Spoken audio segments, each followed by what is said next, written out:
Quem sou eu? Sabe, essa é talvez a pergunta mais fundamental que a gente pode se fazer. E nesta análise, vamos mergulhar em 5 textos bíblicos que à primeira vista parecem distintos, mas que estão super interligados.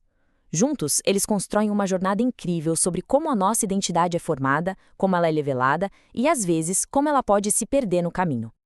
E tudo começa com essa pergunta aqui, lá de Mateus 16. Mas pensa bem, essa não é uma pergunta só para os discípulos daquela época, né?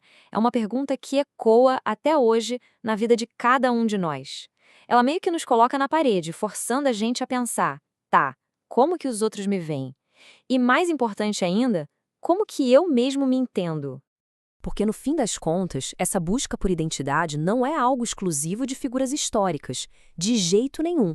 É uma jornada universal. Todo mundo, em algum momento, já parou para se perguntar: afinal, quem sou eu? E os textos que a gente vai analisar hoje funcionam quase como um mapa, sabe? Um mapa que mostra as nossas origens, os grandes momentos de revelação e até os perigos dessa jornada. A nossa identidade começa a ser moldada bem cedo, né? Pelas nossas relações, pelas nossas primeiras experiências de vida. E para a gente explorar isso a fundo, vamos voltar lá para o comecinho, para os livros de Gênesis e Êxodo. Lá a gente encontra 2 figuras gigantescas cujas vidas foram definidas desde o nascimento. Olha só que interessante. De um lado, a gente tem José. A identidade dele está totalmente enraizada na ideia de ser o filho amado. É essa relação com a família que define toda a história dele. Agora, do outro lado, temos Moisés. A identidade dele é forjada no ato de ser salvo, de ser um sobrevivente. O propósito de Moisés não nasce da sua linhagem, mas sim daquilo de que ele escapou. Isso fica muito, mas muito claro no final da história de José. Pensa só, depois de governar o Egito, de passar por inúmeras provações, o último ato dele que fica registrado é o de um filho de luto. A identidade fundamental dele, a de filho de Jacó, permaneceu ali, central, até o fim. Já com Moisés, a história é bem diferente. O próprio nome dele já diz tudo. Significa tirado das águas. A identidade dele não está ligada à sua família biológica naquele momento, mas sim ao ato do seu resgate. Ele é, desde o início, um sobrevivente, e é essa identidade que o prepara para sua futura missão de libertar o seu povo. E essa pergunta serve como uma ponte perfeita para o nosso próximo ponto. A gente sai de identidades que são construídas ao longo do tempo para a ideia de uma identidade que simplesmente surge, que é revelada num instante que muda tudo. Será que um único momento pode, de fato, definir quem alguém realmente é? Pois é exatamente aqui que a nossa narrativa dá uma guinada. A gente chega num ponto de virada onde a identidade não é apenas formada ou herdada, não. Ela é declarada e confirmada de uma forma sobrenatural. E para isso, vamos dar um pulo lá no Novo Testamento e também nos Salmos. E o momento é esse aqui, a confissão de Pedro. É a primeira vez que essa identidade divina é dita em voz alta, de forma tão clara, por um seguidor. Percebe? Não é uma identidade construída, mas sim uma identidade revelada. É um verdadeiro divisor de águas. E é a partir daqui que a missão e o destino de Cristo se tornam explícitos. E o que vem a seguir é uma escalada dramática, quase como uma peça em 3 atos. Começa com a confissão humana de Pedro. Em seguida, vem a profecia sobre o sofrimento, ligando essa identidade a um destino.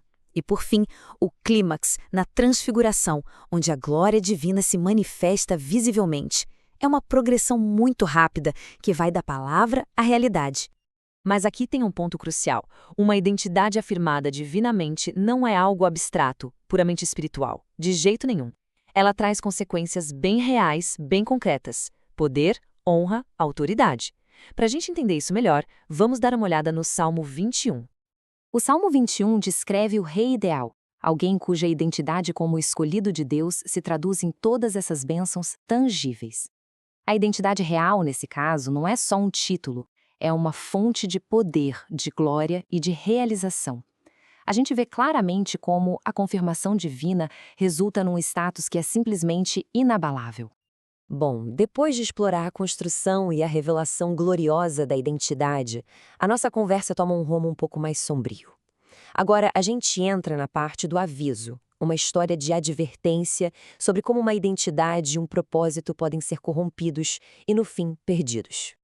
O livro de Provérbios nos apresenta a figura da mulher estranha, e é muito importante entender isso não de forma literal, mas como uma metáfora poderosa. Ela representa qualquer desvio sedutor, seja uma ideia, um vício, um relacionamento, que promete prazer, mas que na verdade nos afasta de quem fomos feitos para ser. E é assim que o desvio começa. A tentação nunca se apresenta como algo destrutivo. Pelo contrário, ela é doce, suave, super atraente.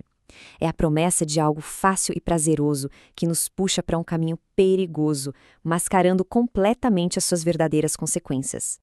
Só que essa doçura dura pouco. O texto adverte que o resultado final é amargo e doloroso.